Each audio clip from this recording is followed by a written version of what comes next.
Hello yours. आज मैं आपके साथ डिस्कस करने जा रही हूँ BA second year semester third English communication skills का सिलेबस जो पंजाबी यूनिवर्सिटी द्वारा प्रिस्क्राइब्ड है। ये सिलेबस मैंने पंजाबी यूनिवर्सिटी की ऑफिशियल वेबसाइट से डाउनलोड किया है। ये पेपर आपको रिटन एग्जामिनेशन 75 मार्क्स का आ रहा है। इसमें सबसे पहले मैं डिस्कस करूँगी कोर्स कंटेंट, जिसमें कि आपके पहले 8 एसेज हैं from gleaning from home and abroad by Orient Black Swan. Second part में है English grammar in use by Raymond Murphy. Exercises from 92 to 120. Now the most important part which I would like to discuss वो है testing part.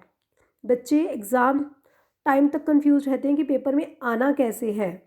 Unit 1, the candidate shall attempt one essay type question with internal choice on theme central idea or a substance from the first four. First four means toasted English, work brings solace, on letter writing, towards creating a poverty-free world, prescribed from the gleanings from home and abroad. पहले 4 ऐसे में से आपको 2 question आएंगे with internal choice, मतलब 2 question आएंगे, आपने एक करना होगा और the answer shall not exceed 250 words means आपका आंसर 2.5 से 3 पेजेस में होना चाहिए। It will be of 10 marks. Second part, unit 1 का second part है the candidate shall attempt one essay type question with internal choice on theme, central idea or substance.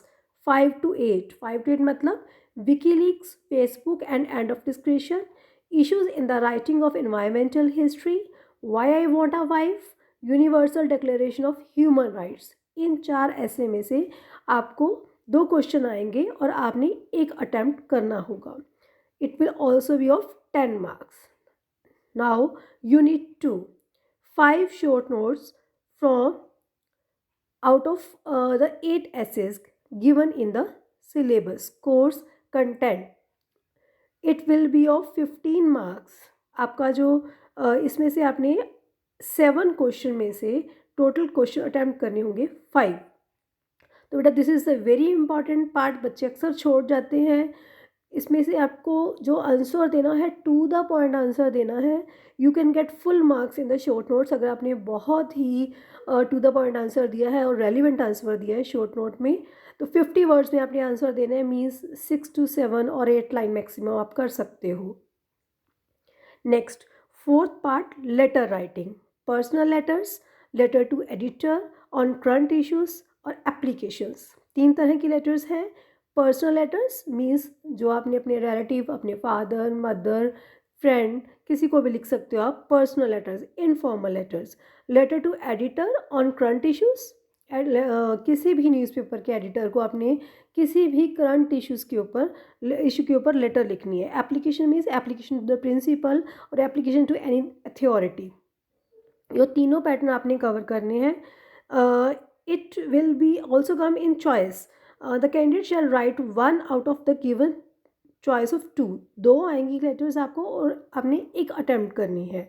It will B of 10 marks. Unit 3 will comprise English grammar in use by Raymond Murphy.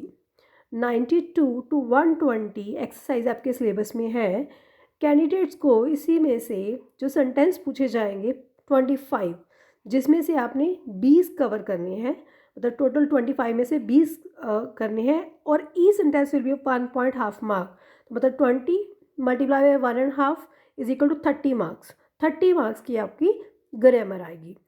ये जो grammar है बेटा, इसमें से जो 25% question है वो set किए जाएंगे prescribed literary text. Literary text आपका कौन सा है? This is about gleanings from home and abroad. उसमें से सेंटेंसेस होंगे, that is not the issue. जो भी आपने रूल्स रेगुलेशंस पढ़े हैं, it will be based on all those rules and regulations. आपने हर रूल एंड रेगुलेशन को ध्यान से पढ़ना है, उसका एक्सरसाइज पार्ट सॉल्व करना है, then it will not be difficult for you to attempt the grammar part in the paper. I hope कि आपको क्वेश्चन पेपर का पैटर्न समझ आ गया और आप ध्यान से पैटर्न समझ पाओगे और अपनी प्रिपरेशन उसी अकॉर्डिंग कर पाओगे। All the best, thank you.